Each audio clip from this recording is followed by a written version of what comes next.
Okay, Halton, I don't know how much you've progressed since last I checked in with you. I assume some, at least one chapter. That's maybe a thing I'm thinking. Might be wrong. We'll live with it. Uh, I figured I'd record chapter 29 for no fucking reason. This is an arbitrary place to start. I just want to record something. And honestly, I wanted to record a few chapters that happened later, and I felt bad for that because I didn't want to just skip to those and then make you feel rushed to get to those. But I wanted to do some reading. So here I am, being dumb. Thank you for your time. Enjoy this, I guess.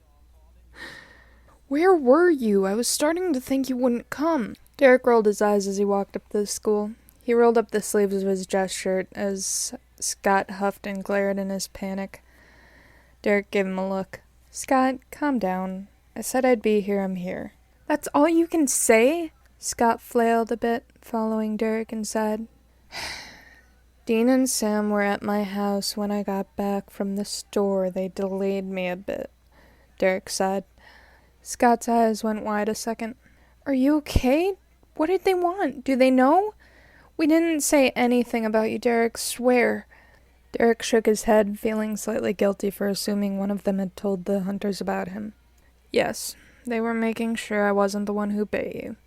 Yes, they know. And I know you didn't. I asked. Derek answered patiently. How'd they even find out? This is bad, isn't it? Scott started breathing heavy, heart speeding up in turn.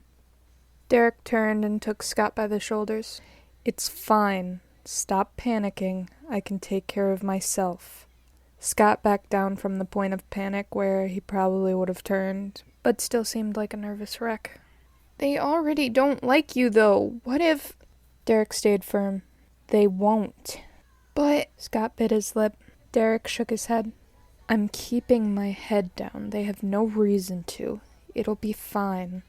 Scott nodded, though still fidgeting as they walked the mostly empty high school hall.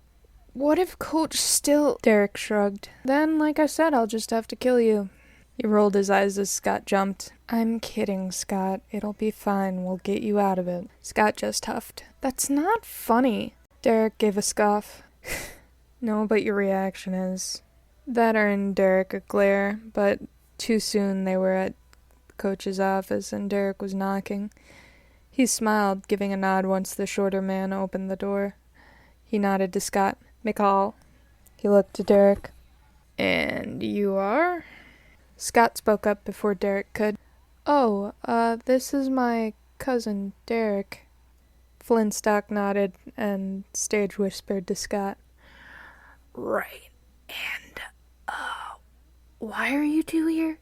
Derek took over as Scott got nervous and stammered. Scott said there was an issue with his inability to play Saturday, and I figured there was some miscommunication and that I should come in to explain. Flintstock motioned them into his office, and they followed. Feel free, he sighed. Derek sat down and waited for Scott to awkwardly do the same before he started. Mr. Flintstock, can I call you Robert? The coach gave a dismissive wave of his hand as he sat on the other side of the desk. Bob's fine, he answered. Bob, Derek continued, giving a smile. See, the reason Scott's unable to play is because we recently lost my sister, Laura. Her and Scott were very close, and her funeral is set for Saturday afternoon. Game's not till 9. Should have plenty of time. Flintstock shrugged. Derek shook his head. It's also being held out of town to accommodate some of our older relatives down south, so we likely wouldn't get back until late evening, and even if he did get back in time, you must understand why he wouldn't be in the proper state of mind to play. Coach nodded and gave a sigh. I understand completely, but like I told McCall, I need my boys on first line there when I need them. If he's gonna be unavailable for our first game with less than a week's notice, it doesn't look reliable. Sterek tried to be patient, but he was slightly appalled.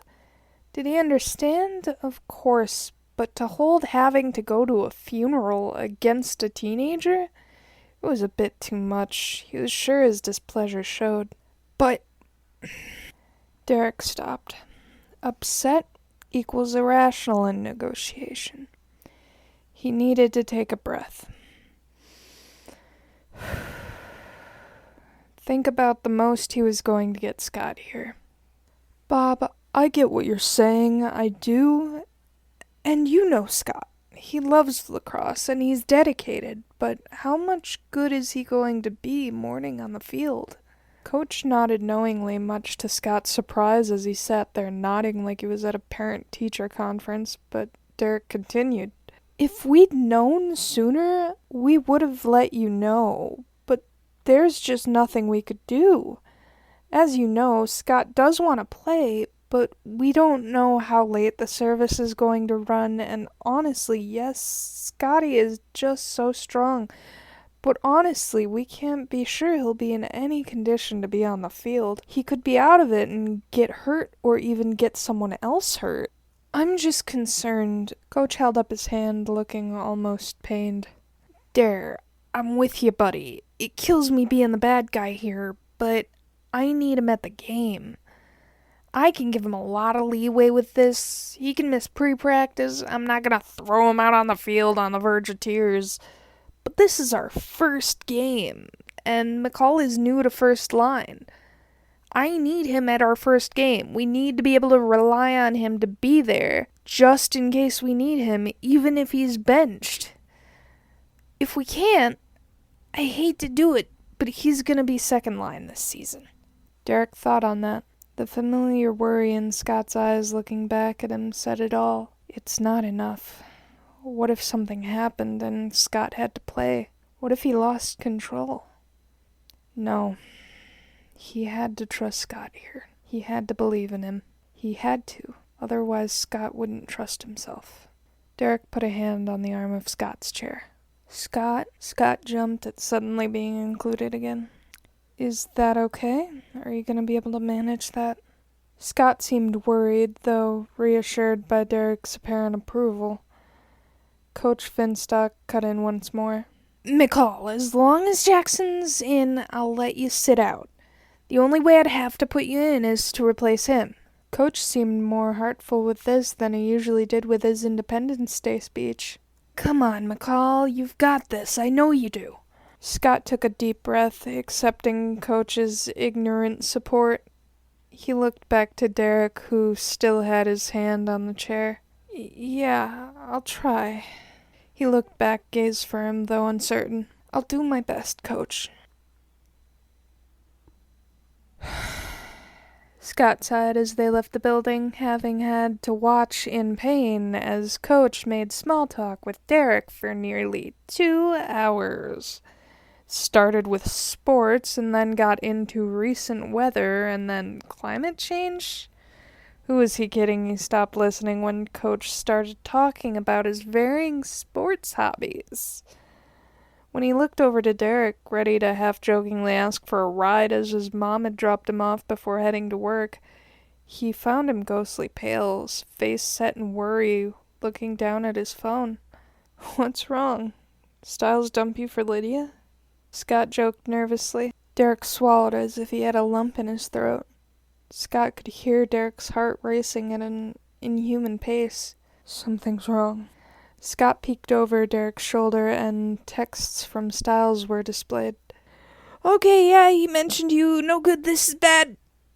Oh, fuck, shit is going down. I don't know what to say. Not good. A timestamp read that the next message came 10 minutes later. Help. The short, curt follow-up, along with that Stiles hadn't sent an all-clear in the 35 minutes since, made Scott's heart race, too. Derek, he didn't want to lie, but he couldn't let Derek just run off and do something stupid. He's probably just being overdramatic. Probably just stuck in an awkward conversation or something. Derek's heartbeat took on a different rhythm as Derek shoved his phone in his pocket. When he spoke, it was hardly more than a growl. What if he's not?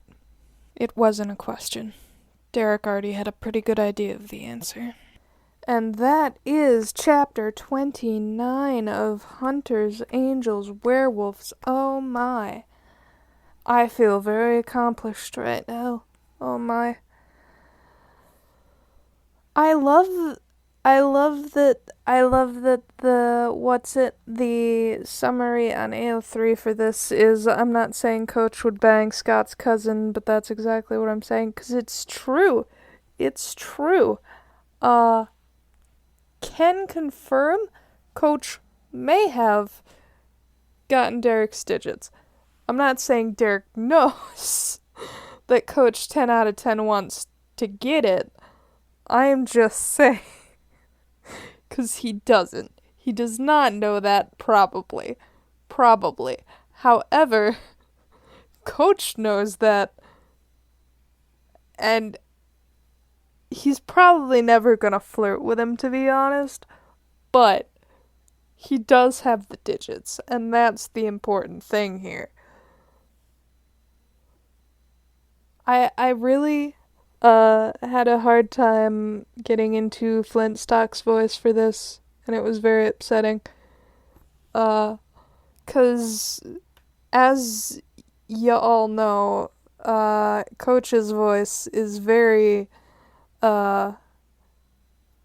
throaty, nasally. I don't know the word for it. It's just very hard to get into and very hard to emulate or characterize. And I'm not good at emulating any of the voices.